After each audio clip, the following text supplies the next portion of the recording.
Hey, hey guys, welcome, welcome.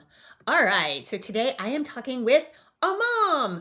And I love talking to moms recently, and I feel bad because I feel like it's like you almost have this thing like just a mom. Like, but fuck that. Like, who's just a mom? Or even if that is your only thing you're doing, you're not just, right? So today I'm talking with Caitlin. Hi, Caitlin, welcome. Do you want to introduce how many kids you have, what your situation is? Yeah, so I'm Caitlin. I'm a mom of two kids. I have a 3-year-old son and a 7-year-old daughter. I work full time as a librarian. I live in New Hampshire. Sweet. Where I shouldn't ask in New Hampshire, but I've been hiking the White Mountains, hmm and oh my God, it just is it's been my saving thing. And Well, it's so so funny when you started talking about the Ty Gagne books because as a librarian, I was going to recommend those to you oh my from God. hiking. But yeah, those are Oh great my God, I books. love them. I Yeah, cry at each one. They're so good. yeah. Okay, so Caitlin had emailed me about a couple of things. Number one, a specific nutritional question. She joined my strength and mobility class, which, by the way, if you guys want in, you still can do that. And I thought it was fascinating because I've been very upfront about how I eat, and I wanted to have her on so we could talk about it in real time with you guys in case somebody else has these questions. And also, she then did a follow up email about how she did something in her home with wallpaper, like me and my behind my stove, and how it was a game changer for her as well. So, why don't we jump in with your nutrition question? Yeah, so I'm part of the strength and mobility class. I'm really excited. I also in October started Casey Johnston's She's a Beast liftoff program, Okay. which works you up from body weight to dumbbells to then barbells. So I've been lifting Mm-hmm. barbells and I love it. Mm-hmm. So one thing that's interesting is she really encourages people to not just eat carbs, but eat a lot of carbs. And Yep. then I've been looking at other strength training books too, and they all basically say the same thing. And they're like, you can't build muscle if you're not eating carbs. And so for me personally, I many years ago lost a lot of weight eating a pretty strict keto diet. And Mm-hmm. then since then, I've gone back and forth over the years, but mostly I eat basically what I will call primal. Like I'll do some dairy, cream in my coffee, Yep. like aged cheeses, some vegetables, but mostly like pretty meat heavy. And Yep. that works for me. I've struggled with my weight most of my life. I think when I hit puberty, hormones, Yeah. it went haywire for a bit. And then, but when I found like keto primal, that's where things started to even out. But the biggest thing, even besides the weight management, was the way I feel. And I feel so Yes. much better. I feel clear headed. I feel so energetic. Mm-hmm. um, Mm-hmm. so anyway, when I started this weightlifting program, I was like, well, I've never done this before. I don't know. Maybe I do need carbs to build muscle. So I tried it, and I pretty quickly gained like 15 to 20 pounds. And some of it Yeah. was Yeah. muscle, Yeah. I'm sure, but there's also a lot of belly fat. I would say probably most of it was belly fat. So Yep. in the last And week, you I've said gone you were back. eating like rice and sweet potatoes, so it wasn't Yeah, like you were not like even French like fries and donuts or anything exactly. like Like, I that. mean, occasionally pizza or whatever, but not. Yeah. It was mostly like what I consider to be whole foods, like rice and sweet potatoes, that sort of thing. So, Yeah. Yeah. Yeah. yeah. So So I do was just you need surprised. carbs? Yeah. Do you need carbs to build muscle? So I think we need to break this down, and that's why I think it's such an important question. Number one, I love what you said about feeling. Like, not we don't base things off the scale. I think the scale is just the shittiest metric. However, if you suddenly gain 15 to 20 pounds, yes, we will be paying attention to the scale, right? Because you're, like you said, you feel different. Your clothes, like we can't minimize how our clothes fit, especially if they're clothes to an appropriate season. Now, I will say this. I say this in my the live calls with the strength and mobility. The thing that kills me about women is they'll be hanging on to their high school jeans, and I have so many women over my life who have said to me, "Yeah, but you don't understand. I used to be a size 2, or I used to be a size 0." And I was like, "Okay, what was going on in your life then?" "Oh, I was 16. I had mono, and my first boyfriend broke up with me, and I was lovesick." And I'm like, okay, so now we're making that the bar, like, you know? And we Yeah. all do that. Like, oh, that time I was so sick. And like, that's how deep diet culture goes. Right. hmm And so but what I want to break down is that most people are metabolically unhealthy. 93% of American are metabolically unhealthy. And what that means is you can't burn fat and carbs because we're too carb loaded. And so when the system, you're a sugar burner or a fat burner. Those are your two sources of energy. And if you are burning sugar constantly and not switching over to burning fat, you don't have access to your own fat stores. And so that's how we can like gain weight, but also it leads to PCOS, type 2 diabetes, like these metabolic diseases that are so rampant right now. Now, can you build muscle without carbohydrates? Absolutely. Absolutely. I'm a testament. But what we have to look at is what are your goals? So, number one, do you want to be in a bodybuilding show? Is that something that you're considering? No. No. Okay. So carbohydrates, the typical bodybuilding, and I think what a lot of people do is they get the old wisdom, the bro wisdom, right? Which is carb heavy, right? Lower your fat. And if you lower your fat, my hiking buddy, actually, the first time we were on Mount Isolation and we got caught in a whiteout at the top, and it was beautiful fall weather at the bottom. And this is where I went crazy. So she was dragging, and she's not a dragger. And she had her dog, and I was starting to get concerned because like she was way behind me. We were having to follow cairns. Those are those stone piles, guys. Mm-hmm. And on top of this mountain called Mount Isolation, the cairns are 10 feet apart. And when we were coming across the ridge, which is exposed to all the elements, it was snowing, but not a lot. And I was like, wow, these cairns are like 10 feet apart. Why? Coming back, it was a whiteout. And I was like, oh, because whiteouts happen on this mountain and you need to see 10 feet in front of you. So she starts dragging, and I said, do you need food? Because during the summer, she was adamant that she didn't need fuel. And they were like 5-hour hikes. She said she gets nauseous. So that happens. And I said, do you need food? She said, yeah. We stop, and she opens up her backpack and takes out an orange. And I was like, that's not food. That's not food. What are you doing? Is that all you have? I had a bottle of maple syrup in my bag because search and rescue, that's what they give people who have hypothermia. Mm-hmm. So I was like, well, put a whole bottle and I got 7,000 calories and maple syrup if I need it. So I have her start drinking maple syrup, and she revived. So she was hungry. So like in certain instances, you need fast acting fuel, right? Mm-hmm. You need carbohydrates. And then what it turns out is that she went to a CrossFit gym, and she calls it, I'm doing macros. And I said, yes, but what macros? And she said, well, counting macros. And I said, yes, but in what ratio? Because your macros are your protein, your fat, and your carbohydrate. But what ratio those are in are determined by your goals or how you're feeling. So she wanted to lose weight. Dude, so her macros were like 250 grams of carbs, 200 grams of protein, and like, I want to say 30 or 20 grams of fat. 20 grams, not a percentage, not 20%, 20 grams of fat, which is something like 1% of the diet, like crazy, right? So I said, you need more fat. Like, you need more fat. And she was like, no, I lost weight. Like last time I did this, I lost like 30 pounds really fast. And I was like, yeah, I'm sure, because you were hungry. And she was like having to do chicken breast without, like in the air fryer without any oil. And I was like, and she's 38. And I was like, you need 30 to 35% fat, bare minimum. And to you and I who have done keto or carnivore, that would even feel like low fat. You'd be like, what? I'm already out of fat. It's breakfast. Like, right? So, but I swear this is what made my menopause effortless, was having enough fat in your diet. So the bro science often comes from extreme bodybuilding, right? That's where we also got the 6 meals a day. That came from the bodybuilding world, like in the 50s, because they thought that you could only metabolize like 20 grams of protein, 25 grams of protein per sitting. So they wanted the protein spaced out, but they also were eating no fat. Guess what happens when you eat no fat? You're fucking hungry. And so you have to eat every couple of hours, every hour. And when you're satiated and have enough fat, you can go longer without food.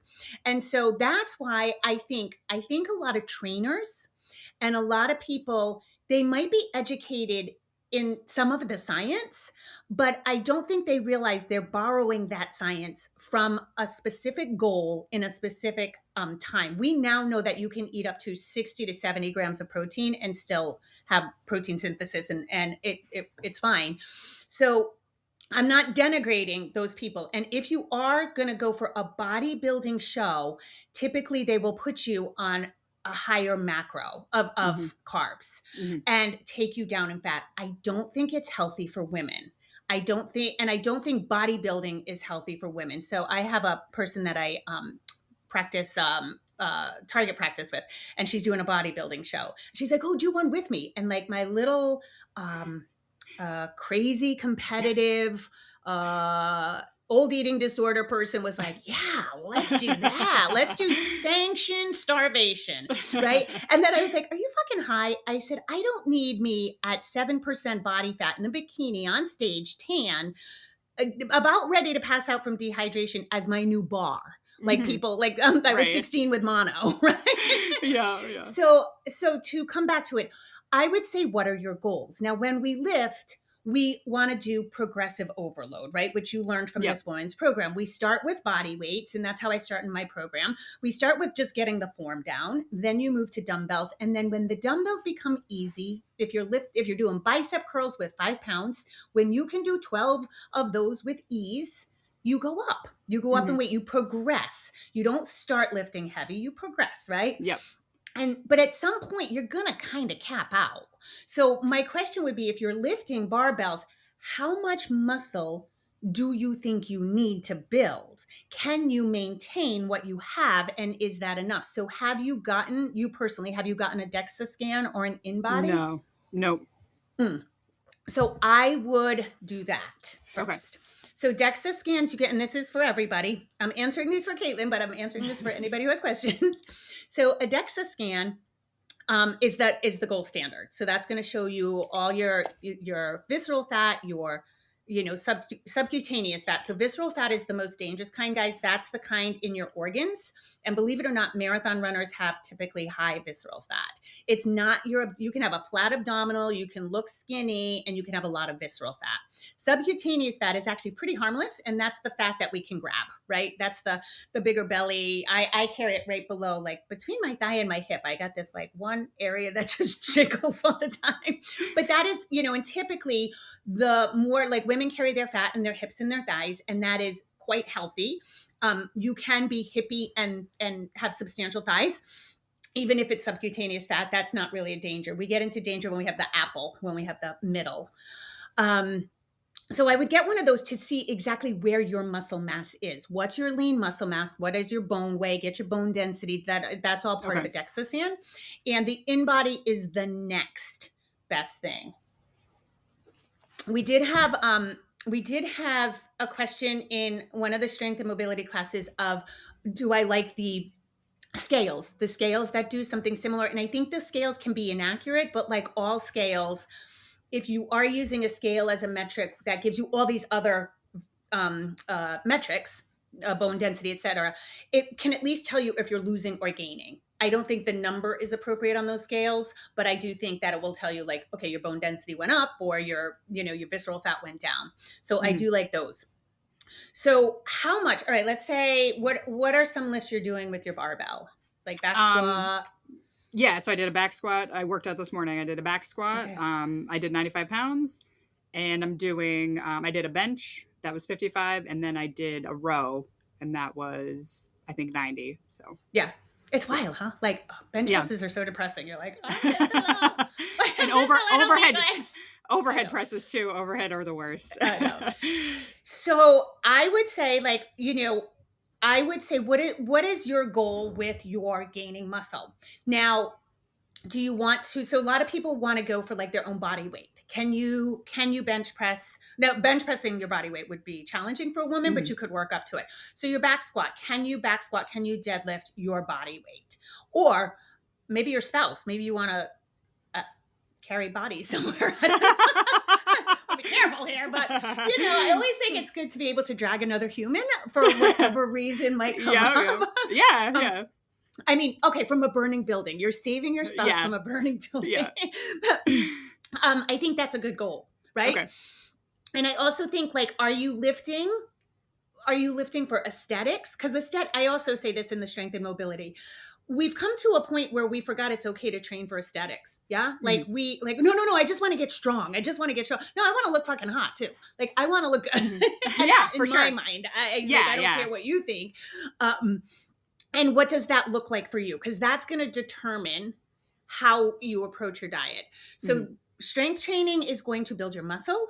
Nutrition is always going to dictate your fat loss Okay. and your body. So you get to a point where you feel good about maybe your weight or maybe how your clothes fit, and now you would do strength training to recompose your body, recomposition. Mhm. And so I would say that first. So maybe your goal at a 95-pound back squat, maybe your goal is, can I get to 125? Mhm. Yeah.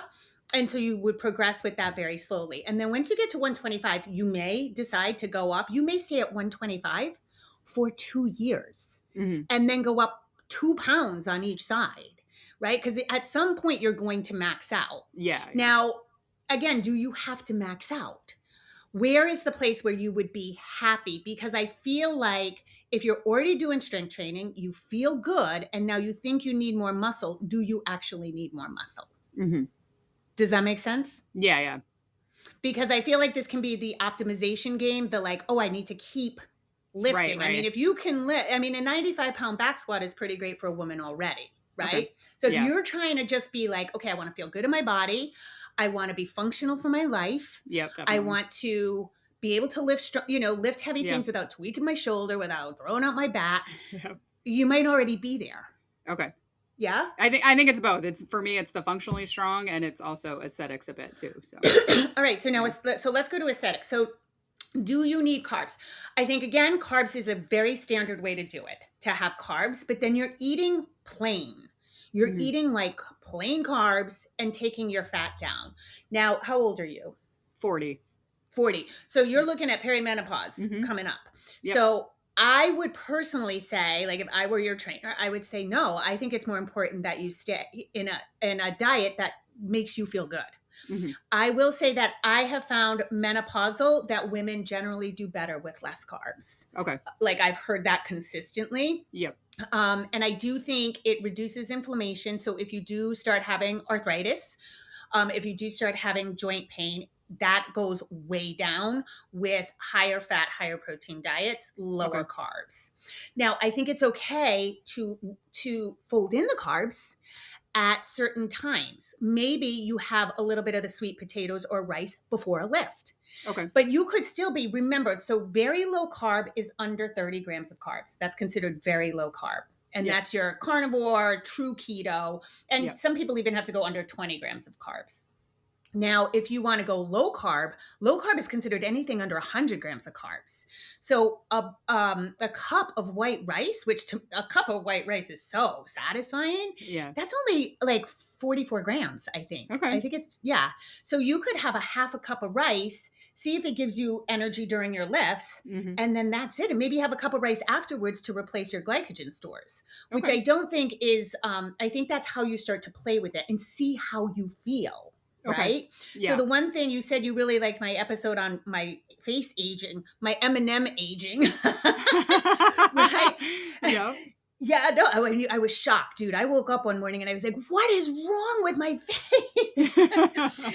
But one thing I have found through adding in a lot of carbs for these mountain hikes is I don't do well with flour. I don't do well, and it could be the American flour. I don't care. It makes me puffy. It puts bags under my eyes. I look terrible. And I think, again, vanity as a metric is the only metric, but I think it's a good metric for like something just went wrong. Right, right. You know? And so I really think too, sometimes we discount that, like, people will look really good and people will, oh, you just look good. No, looking good is an indicator of health. Exactly. Yeah. Looking good and vibrant and we all get wrinkles. We all have Yeah. sunspots. Like, we're going to have things. But Yeah. I think that vitality, does the person, I've never been to a doctor who looks vital. So I am taking zero advice on nutrition because you all look dead. You're all pale and like gym blossoms. And so I think, we can use that as a metric as well. Yep. Now, what I have found is that if you're going to go strict keto or carnivore, your maintenance calories are going to be higher They Okay. just are. And I'm not really sure why or how, but I have noticed that consistently. And I've been in enough groups with other people that that is true. So I will tell you, I am 5'4". All right, 5'3 3/4", but you have to round up. Okay. And they won't put it on my driver's license. I am 100. I'm between 120 and 125 pounds. Workout, I'm active. I walk. I strength train at least 3 times a week, and my maintenance calories are 23 to 2,500. Okay. And so people will be shocked. So that's for me to stay where I am. Mm-hmm. Yeah, because the muscle is soaking up any glucose that I have. Now for you, I don't know how tall you are. You know, you can, but I would whatever the TDE. If you go online and you look for your Yep. total daily expenditure, energy expenditure, that's how you find out like your resting calories, right? Okay. And your calorie maintenance. You would probably be around that too. You would Okay. probably be around 23, 2,500. It's more than most people think. And so also, I just want to, calories are just one little piece of the puzzle. Calories, we have no idea how calories are burned in a body. None. They are only energy burned in a lab. Mm-hmm. So there's some wiggle room here. You know what I mean? So I don't want anybody getting hyper vigilant about their calories, because it's an exercise in futility. We don't know how it's burned. Obviously, in me, it's going to burn like fire because I have a lot of lean muscle mass and I am active. So I would start there, and then I would just decide on what your ratio is. So if you want, let's say you want to keep your fat at something like 40 or 50% of your diet, that's going to be like more carnivore and keto-ish, Okay. right? If you want to go strict keto, it really, your two levers are fat and carb. Okay. So choose your protein. Given that you're lifting, I would assume somewhere in the vicinity. How tall are you? 5'6". 5'6". So I think you can't go wrong with 120 grams of protein. I have high protein needs. I feel best at about 180 grams. Okay. Which means I don't do powders or anything like that. I literally have a chicken thigh with me at all times. Like I just eat like food with a side of chicken thigh. So that's my protein bar. And so that's how I get it. But then, and guys, chicken thigh is so much better than chicken breast. Chicken breast is so dry and gross. Like, just get chicken thighs or whole chicken. And that way, you know, it depends on if you want to keep carbs in your diet or not. Mm-hmm. You know what I mean? So Yeah. if you were going to fool around with some carbs according to your lift, I think it's a good idea, because that's where you want to stay metabolically healthy. People who stay on keto or carnivore too long can kind of go in the other direction, where they're burning ketones, which is amazing. That's why you have the clarity. That's, you know, you step into that ketosis. And then what happens is they kind of get stuck on that. Then if they have a little bit of carb, this is what happened with Atkins back in the day. He was so low carb that once somebody had a little bit, a slice of orange, boom, everything ricocheted, and they gained weight very quickly off of a very small amount of carbs. And also people they were eating such high fat and high protein that they felt deprived. So, and once they had that orange and their body tasted a little carb, they like went off the rails. Yeah. So we also want to stop that. And so I think for metabolic flexibility, that would be a really good idea for you. Okay. But I also think that if you were to go, you know, if you wanted to go for a period, like I'll go for periods where I'm very strict keto or very strict carnivore, just to clean things up, just because it's easy for me. It's like, literally, I mean, people say, "Oh, carnivore is so restrictive." And I'm like, I just don't even see it. And it's also nice and simple, though. You're not so easy. I don't know. It's like we're talking about overwhelm, right? Like it's one less thing. Yeah. Yeah, and I think people go, "Oh, I can't go out to eat." Dude, I go out to eat, like, get a burger. I get a burger. yeah, totally. Yeah. But there is an adaptation period. So I did want to bring that up. So if you were, say, going back to keto or something like carnivore, what can happen is that you need an adaptation period before you get all the benefits. So there are tons of people, there are tons of athletes who are or just carnivore keto, but they are fat adapted.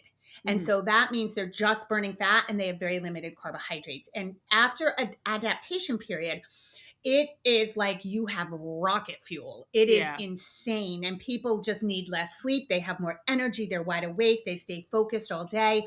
But you have to adapt to that. And when you go through that, that's the quote unquote keto flu, Yeah. right? Because people feel like sloggy. And so, like right now, I'm in a period because of the winter hiking. I do still keep some carbohydrates in my diet. Yep. What I'm doing now is high fat, high protein till the day before the hike, some carbs that night, and then carbs on the mountain. Yep. And then that's keeping me metabolically flexible. Nice. Yeah. Yeah. Does that make sense? Yeah, that makes sense, and that sounds good. And I think I'd like to do that too, like going, and I'm a Mark Sisson fan too, and he has talked about that a lot also, the metabolic Did you see my flexibility. newsletter, the when I met him? Yes. And I cried and I was a total douche. Oh my God, I was such a douchey fangirl. It was so embarrassing. He's so wise, though. He's so wise and has so many interesting things to say. So, yeah. Well, and do you know Zach Bitter?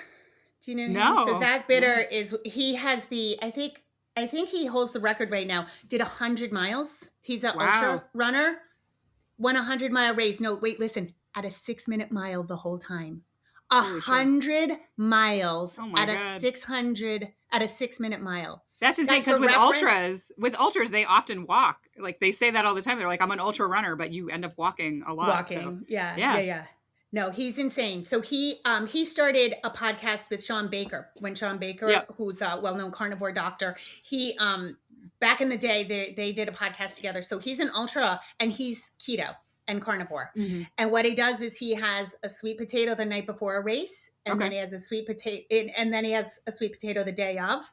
And he said, when you use your carbs like that, it's more rocket fuel because you have, Yeah. So I did. So all I wanted to say though is if you want to dip in and out, you do have to understand that if you go keto, your gains will suffer for a little bit. Mm-hmm. Yeah. So you may not be able to lift as heavy. You may be like, oh my God, I can't even do 95 squat. I have to pull it back to 90. I have to pull it back to 85. You just have to be patient with that. I'm not going to lie. It was a struggle this morning a little bit. So I'm maybe a little less than a weekend, but I was like, I'm just going to, I don't know.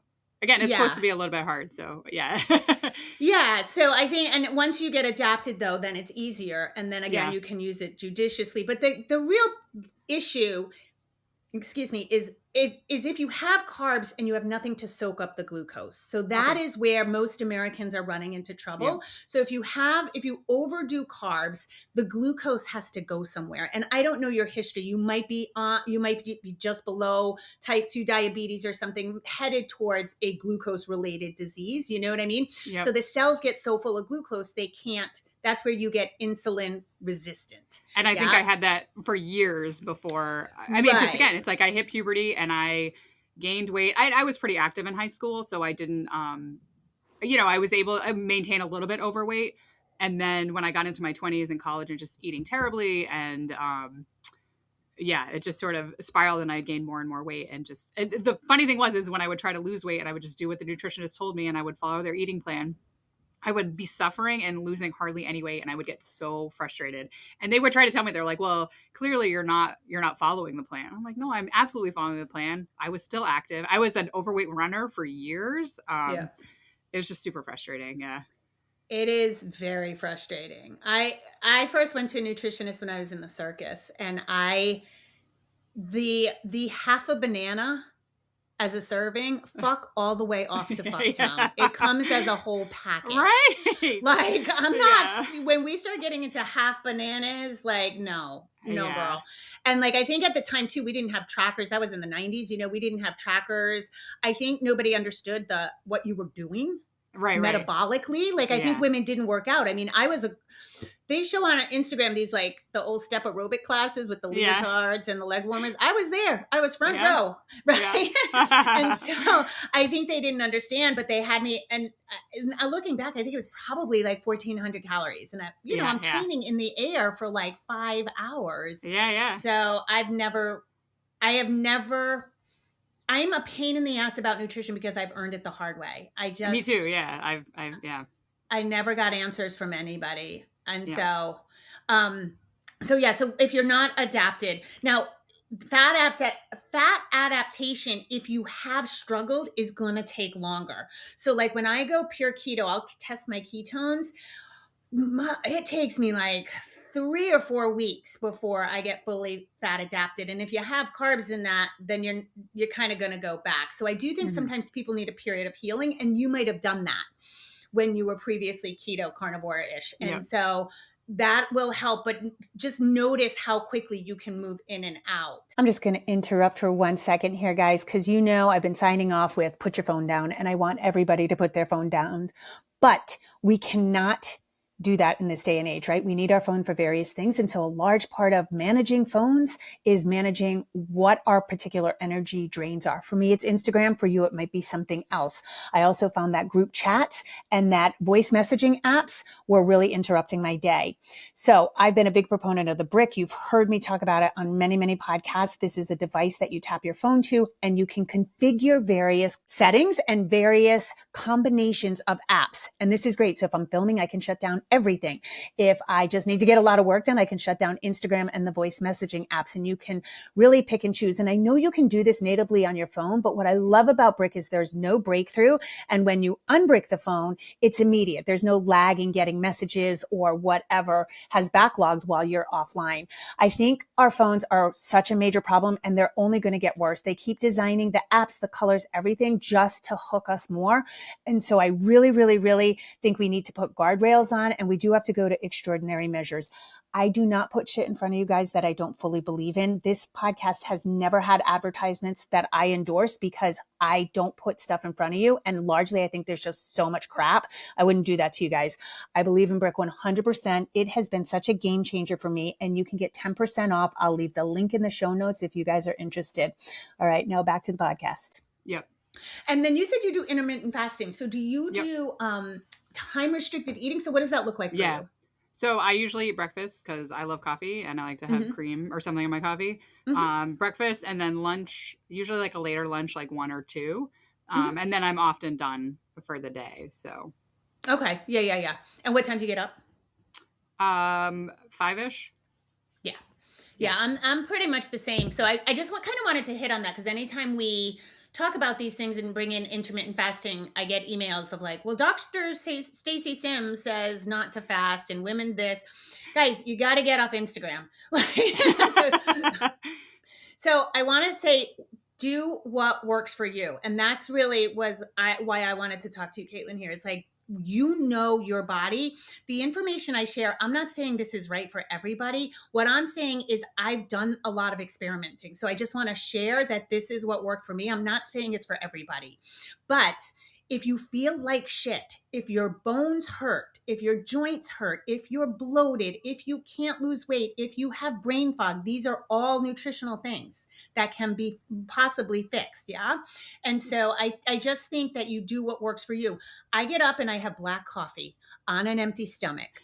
I don't care about my cortisol. That's what I like. I have my big poop. I go for 5 miles with my dog. I get home. I eat ground beef and eggs, and then I go lift weights, and that's what I do. And then I'm the same though, because I get up so early. Like I eat all my food by noon. And then I'll have something light around 3 o'clock, and then I am done. I don't like to eat past dark. I just don't like it. And when I do, like, one of the things that I noticed over the years is when I do that, if I go out to eat past 8 o'clock, which, by the way, don't do that to moms. Like, we don't do cocaine, like early bird dinners. Right, 100%. But I wake up feeling like hungover, and I don't drink. Like, my mouth is fuzzy. Like the food just sits there. It's not really good for us. So I know what Dr. Stacy Sims says, and I feel like some of her stuff edges on the bro science optimization business. Yeah. And like the like, we can know some things. It's almost like, what do I want to say? It's almost like Common Core. So Common Core with kids, right, in school.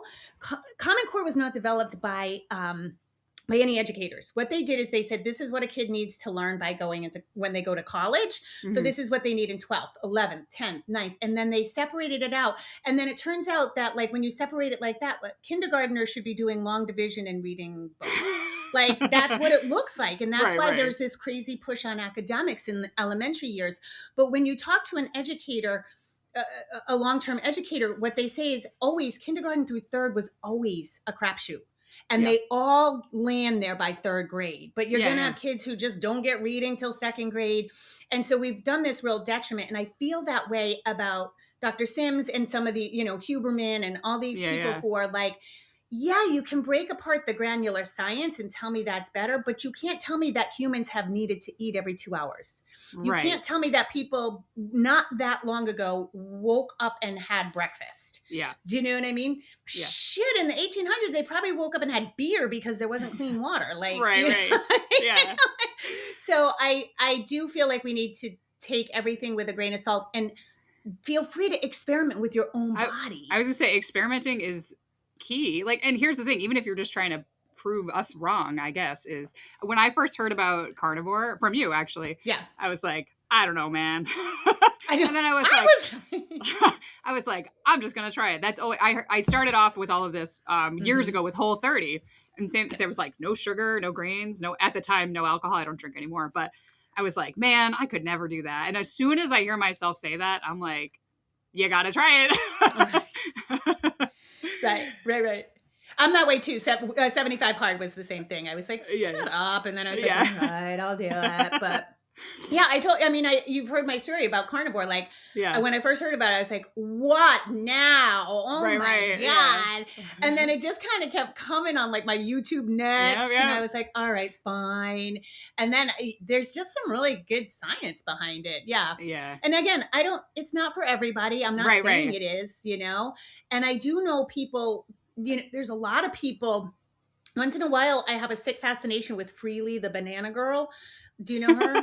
No. She's like, she's a whack job. She's on YouTube. She's really famous because she just eats like bananas. She lives in the tropics and she eats like mounds of just pure sugar and carbohydrates, but zero protein, zero fat.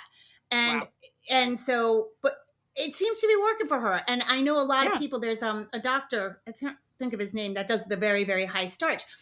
But again, it depends on your goals. Like to me, these people look skinny fat. They look like they don't have muscle tone, right? And skinny fat guys it's called TOFI, thin on the outside, fat on the inside. So you can look skinny, but you have no muscle tone. And so you have that visceral fat, which that's what leads to chronic disease, but also like heart attacks and things like that.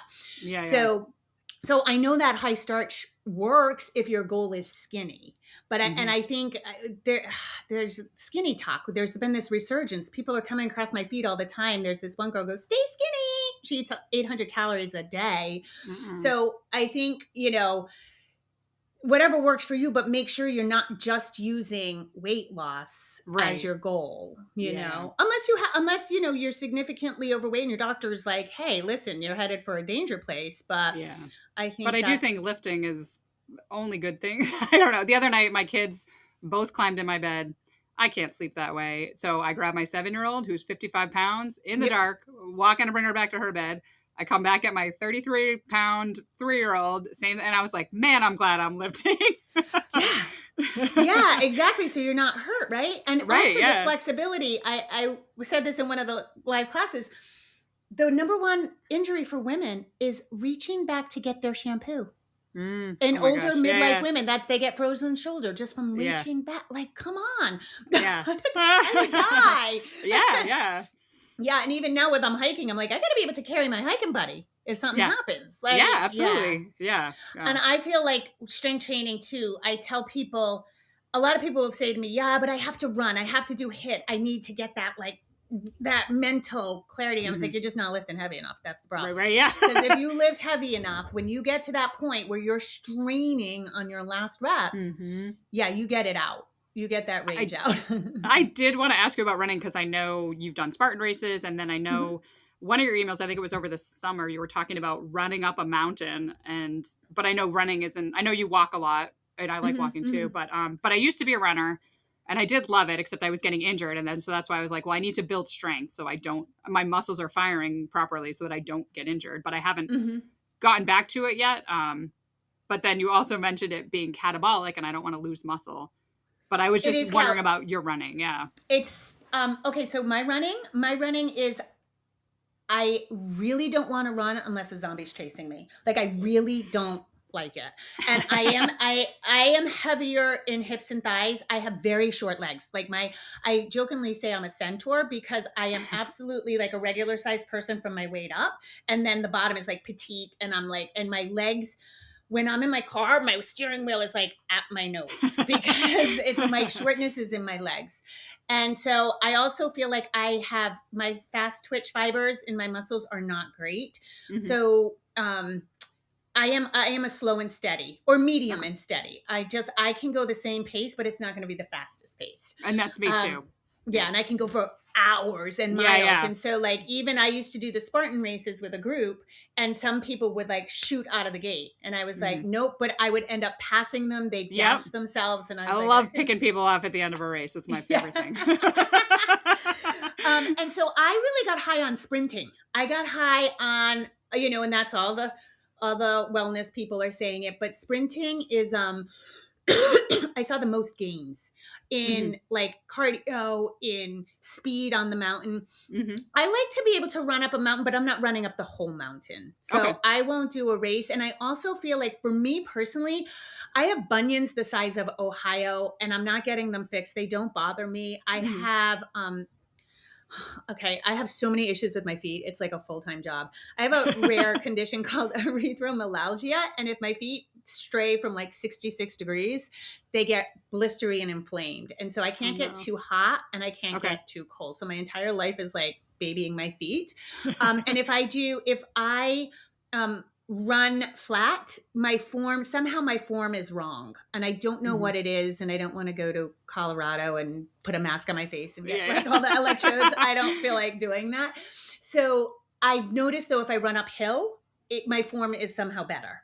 So I like to run uphill, but I find that sprinting, so 30-second intervals with like a minute, 2 minutes in between, just catch your breath and then sprint again is great. But what I just recently found, I just told Pascal, I cannot do any sort of cardio now inside on my feet because then this condition flares and my feet. So yesterday I had to get my tires rotated and there's one of my gyms is right near the place. So I said, I'll just go walk on the treadmill, while my tires are getting rotated. My feet got so inflamed. I went outside, took off my socks and put my feet in the snow to get them like they were so on fire.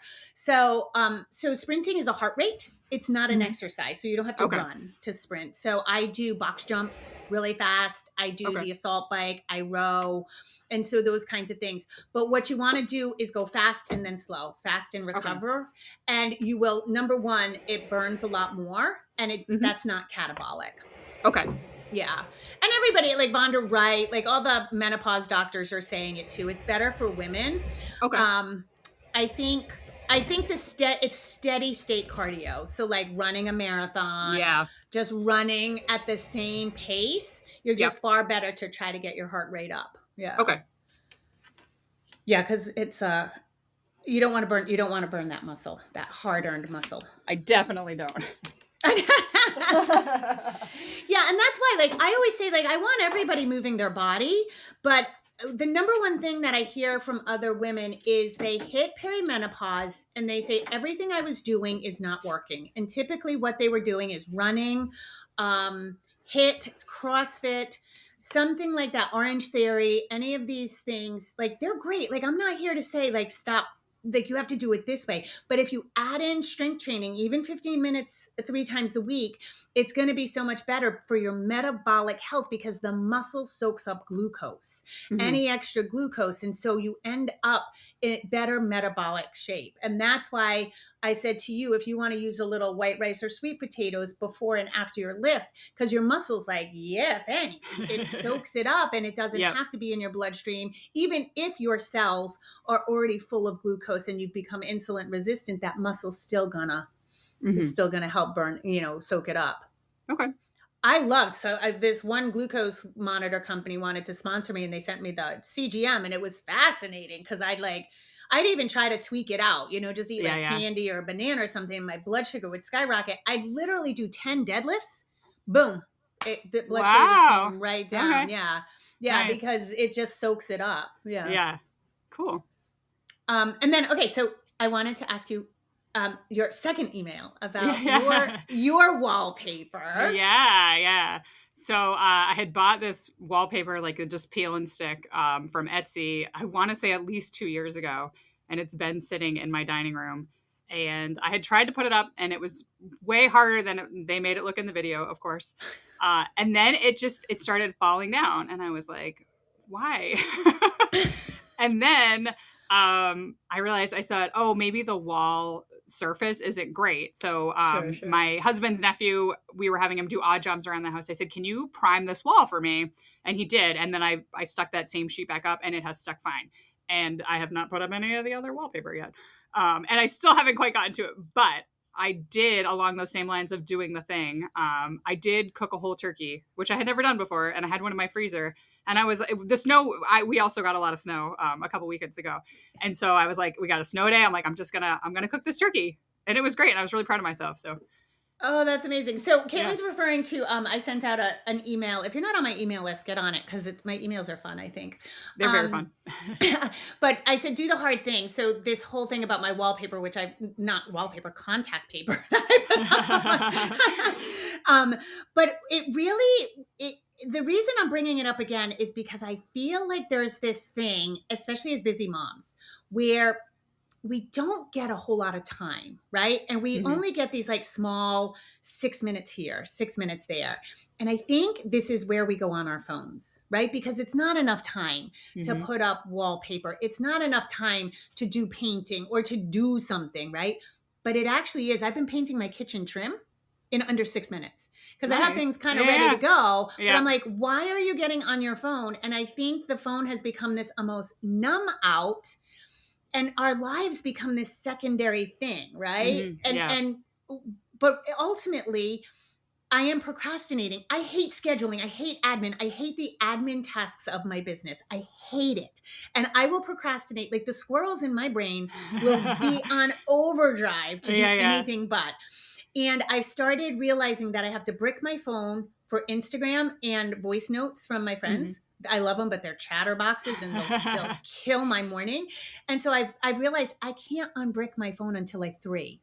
And I'm getting my admin tasks done like this because it's so easy to procrastinate. Yeah. Like, oh, I got to check Instagram. Oh, I got to check Instagram instead of doing the hard thing. Yeah. And then doing the hard thing, right? Because you had mentioned, you were like, I even used a scalpel too. Yeah. And I was like, all right, I might fuck this up. Here we Yeah. go.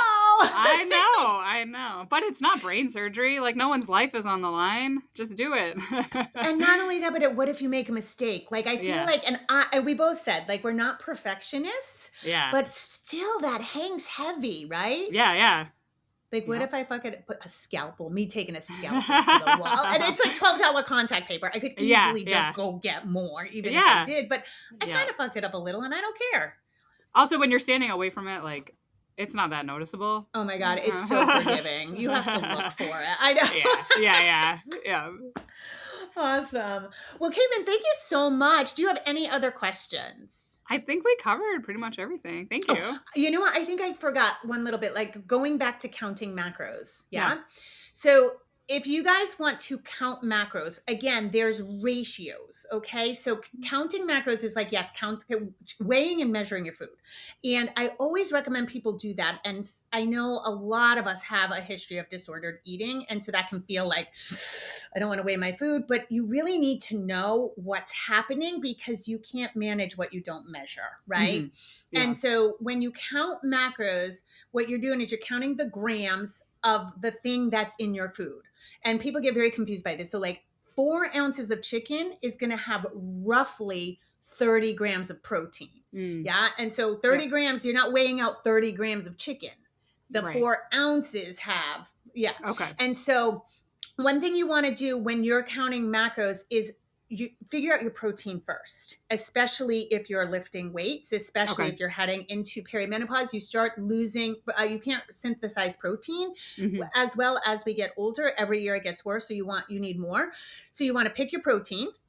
Again, I would guess you're somewhere close to me because you are lifting heavy. So Okay. I would definitely put you at like 150 grams, if not higher. Okay. And then you want to fill it in with your carbs and your fat. So for you, I would figure out what you feel the best on. Okay. And a lot of times for me, I'll tell you how I figured this out. I would randomly need a rotisserie chicken like it was crack.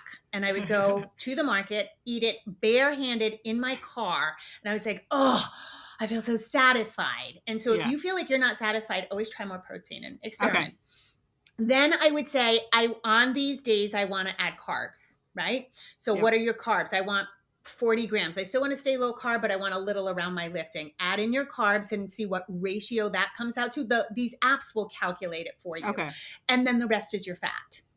Okay. Yeah. So that's how I would do it if I were you in your circumstance with the lifts. Okay. Sounds good. Yeah. Now, if you just want to go super low carb, typically it's 1-to-1 ratio. So grams of protein, grams of carbs. Grams of fat. And that usually is good. Yeah. You will need to up your fat if you're not having carbs, obviously. Okay. Yeah. Yeah. All right. Awesome. Well, thank you for chatting with me, and thank you for asking the question, because I think this is a big question that people have about, like, I feel better this way. I go through it sometimes and I get fucked up on Instagram. I'm like, do I need to add more carbs? Do I need to do this? And I'll go back to it and I'll be like, oh no, I feel better this way. Yeah. And even my heels were cracking. I've never had cracky heels. To me, that's like a sign of an old lady. And my heels were cracking, and I was like, oh my God, I need to up my fat. I upped my fat for 2 days. My heels are fine. Nice. So that's nice. like, fat is good for your skin. Like, you need it for your skin. Yeah. Okay. I'll shut up now. All right. Thank you, Caitlin. Thank you. All right. Bye, guys. Put your phone down.